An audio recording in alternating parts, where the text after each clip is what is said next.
Hi, I'm Cassie, host of the Curiosity Junkie podcast. If you enjoyed today's episode, please hit the subscribe button to follow us and receive new episodes each week. If you really enjoy the podcast and you're feeling generous, please hit the donate button. We work hard to create original content and keep the podcast ad-free.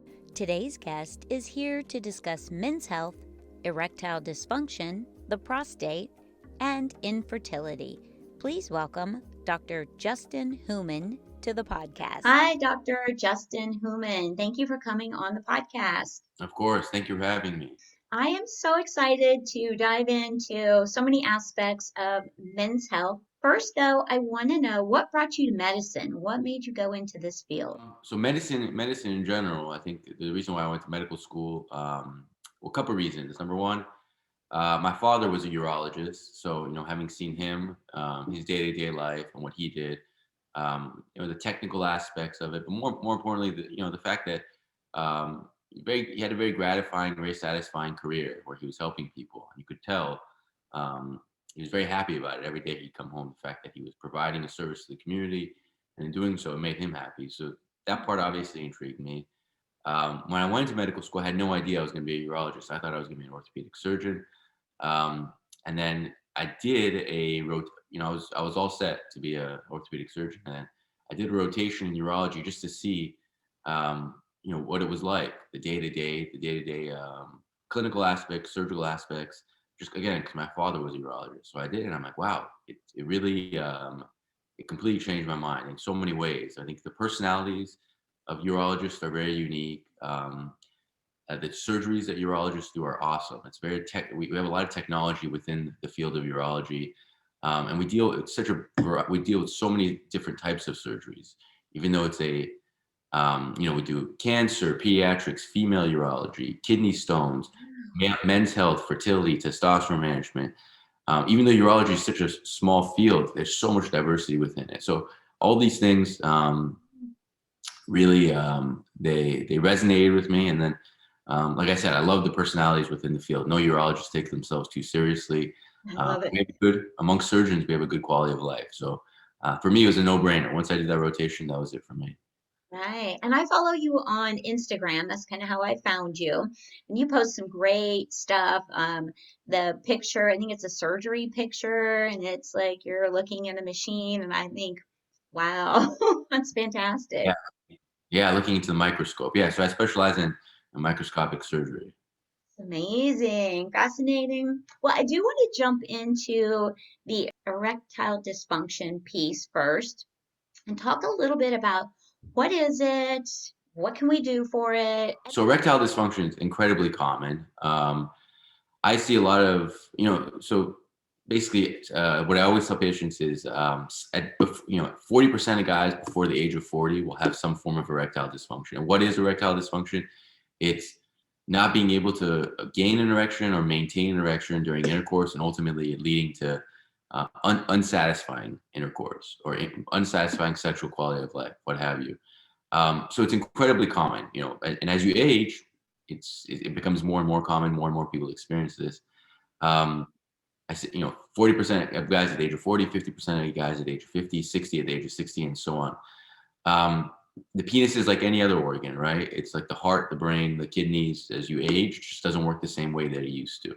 50 years ago, it was a completely different ballgame. But now it's amazing. We have, I promise you, some way, somehow, we will be able to get you a good, strong erection. It all depends on how aggressive the patient wants to be in terms of how invasive they want to be with our treatment options. But there's treatment options all the way from pills to surgery and everything in between.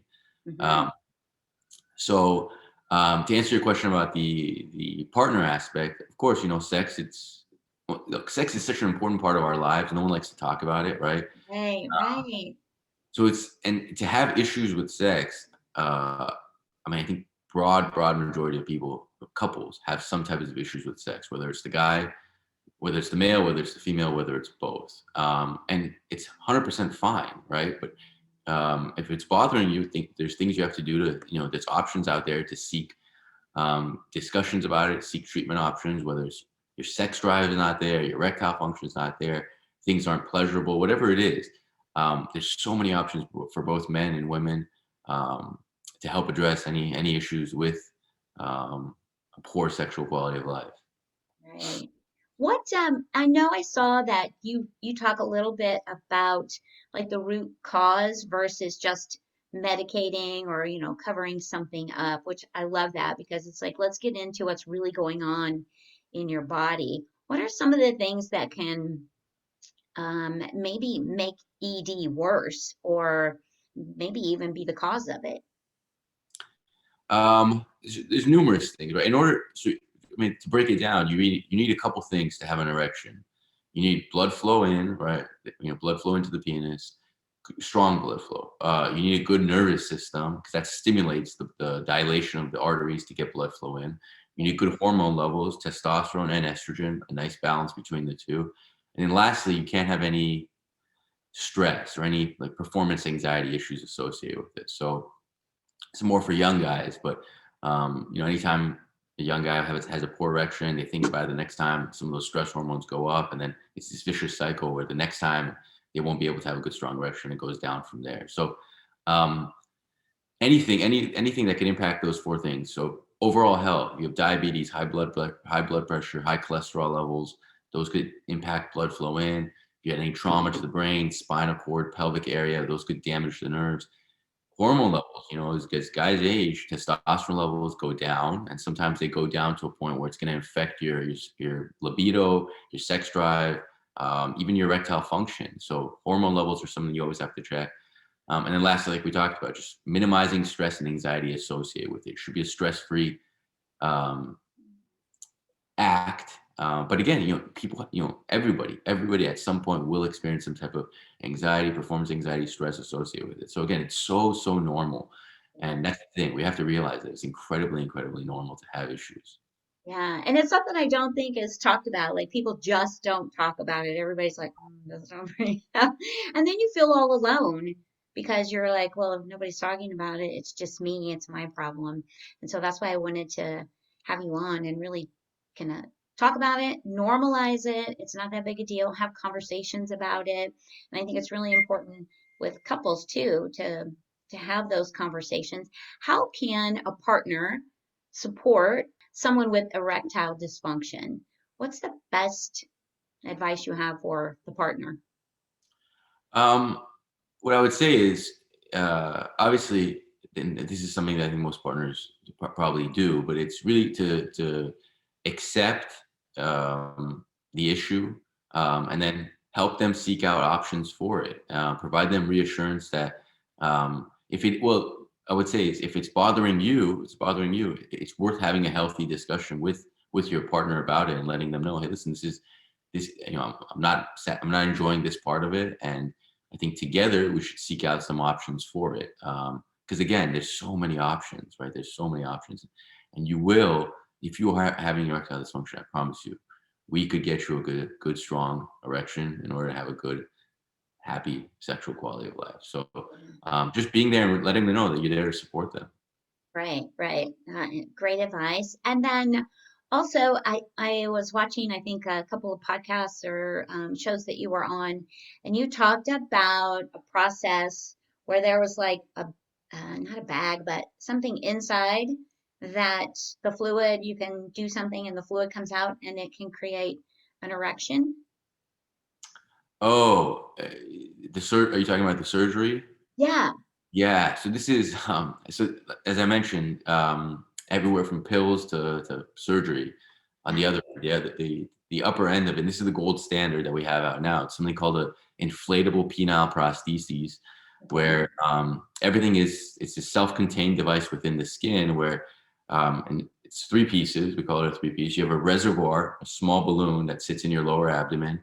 You have a small pump that sits between your two testicles, and then you have cylinders that sit within the erectile body of the penis.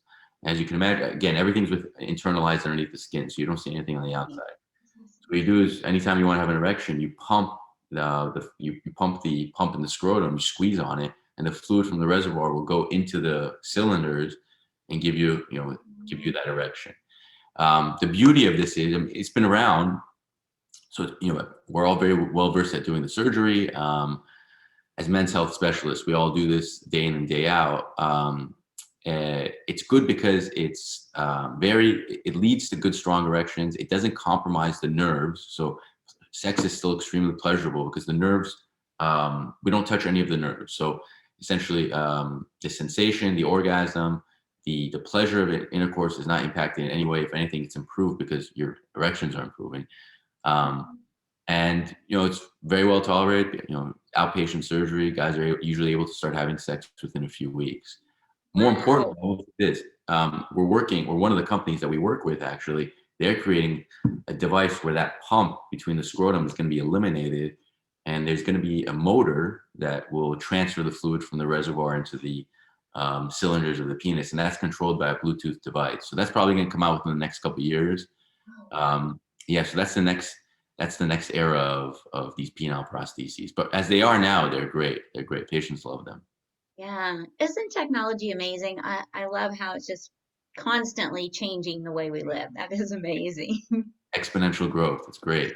Yes. Let's talk a little bit about prostate, healthy prostate. I know, and I don't know, I'm guessing and assuming that as men age, that becomes more and more an issue, or can.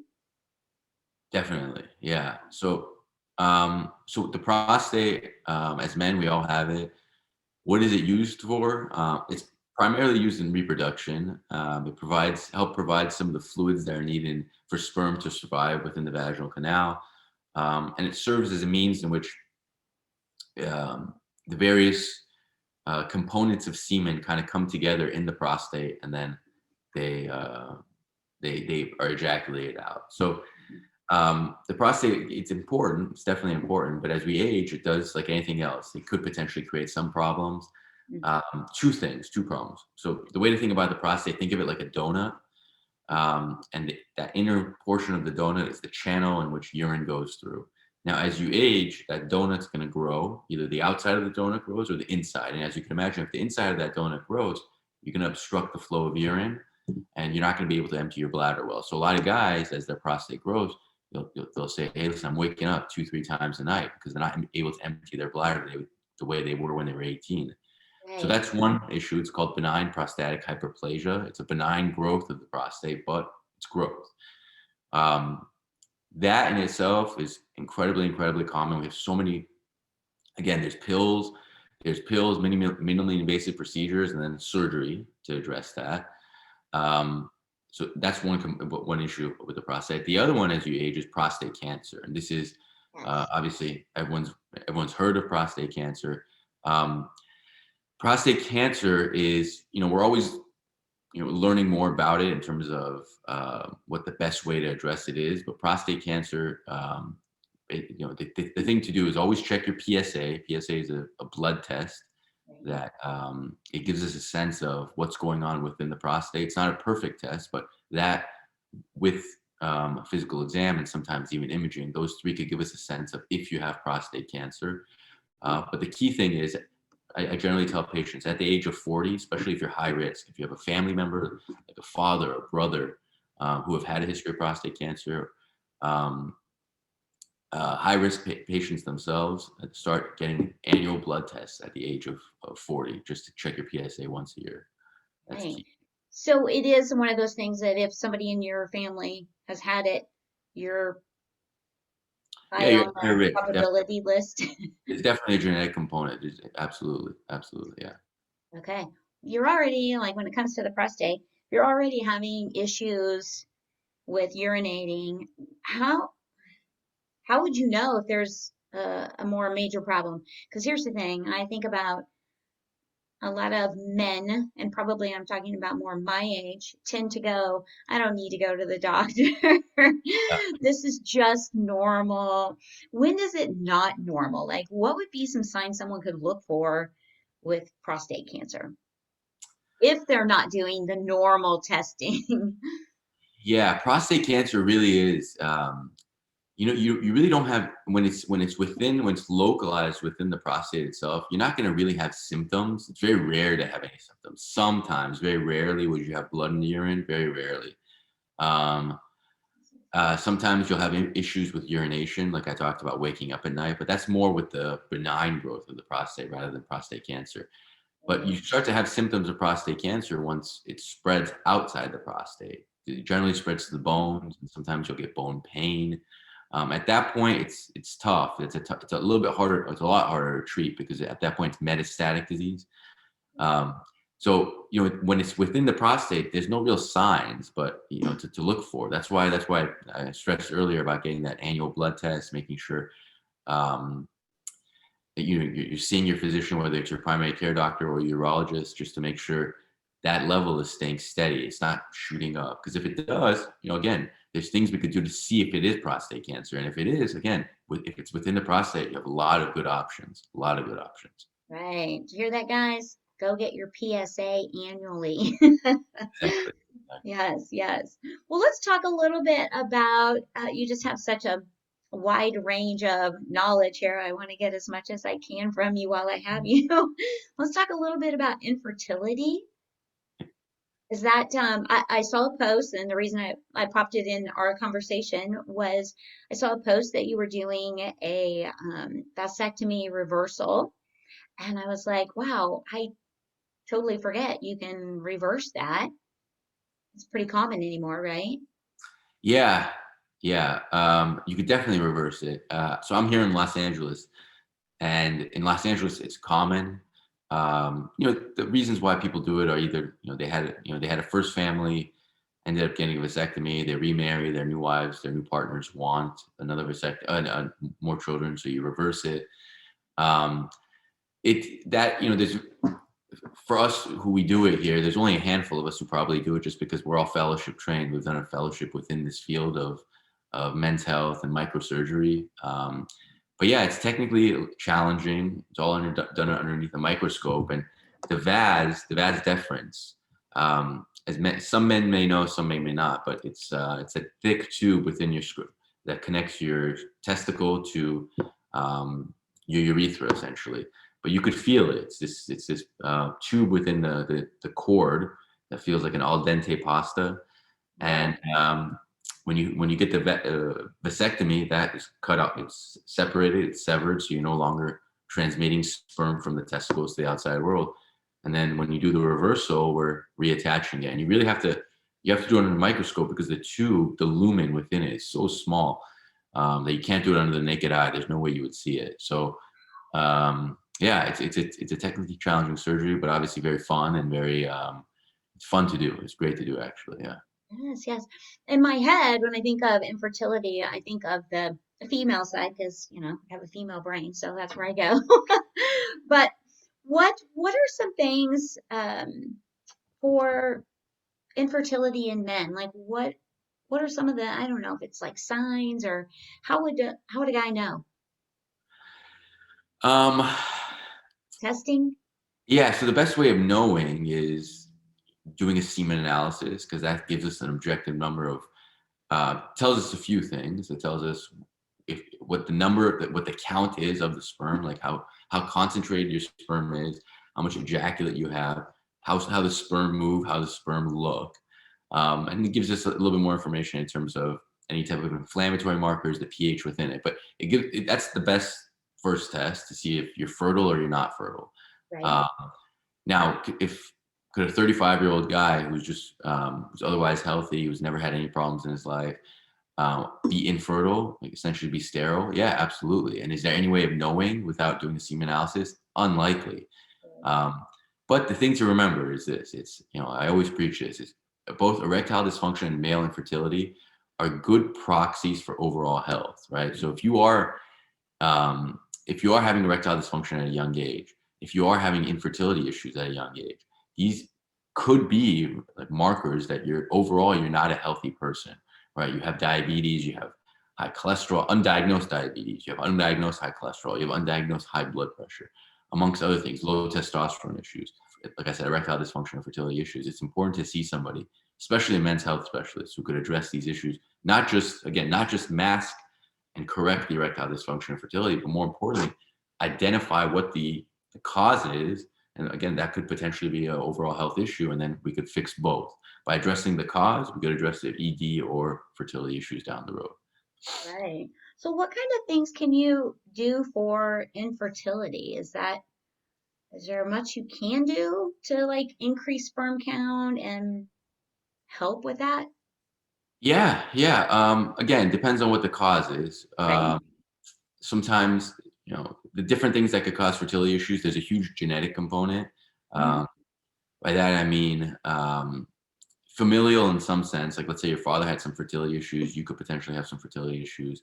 Um, but, there's probably hundreds of genes that control fertility. Today in the year 2021, we only know of about 4. So we test for those 4. Sometimes, um, if sometimes those if you have that genetic um, issue that we're testing for, sometimes you're deemed sterile, where you're never able to have a child. Um, so genetics is one component. There's always anatomic issues as well. There's something called a varicocele.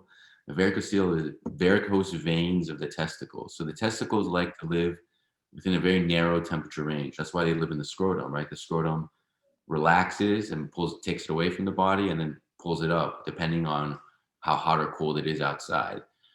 Oh, Um, so that's the whole, yeah. So that's the range. But when you get varicose veins of the testicles, blood pools around it. Blood is generally hot, so it raises the temperature, and it decreases the testicles' ability to produce good sperm. So there's a surgery that we do for that. Again, that one's done underneath the microscope, and that's called a varicocelectomy, where we're able to ligate and tie off those veins, those dilated varicose veins, and in doing so, restore natural blood flow to the testicle, and making sure that that temperature and backflow pressure of the varicose veins is eliminated.